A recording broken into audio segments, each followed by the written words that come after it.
and thank you for joining us for Friday's Daily Market Outlook. Joining me today is Emily from our trading room to tell us more about recent developments. Emily.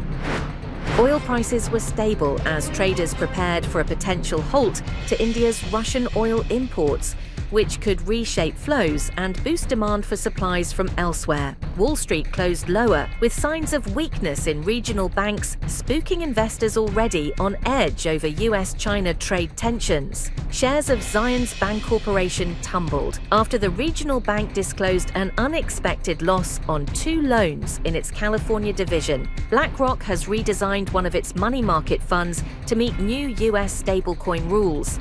The $13.5 trillion asset manager said the revamped fund will help manage reserves for companies behind US dollar-pegged stablecoins, offering them a safe place to park customer funds.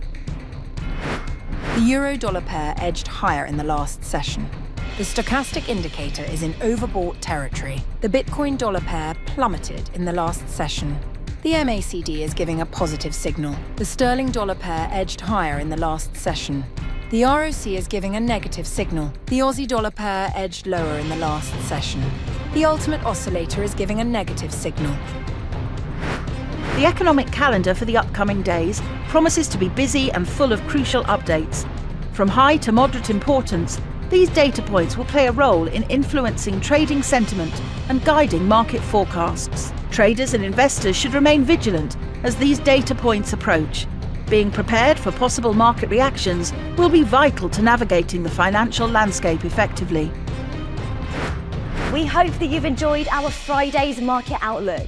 On behalf of all of us here, we wish you a productive trading day.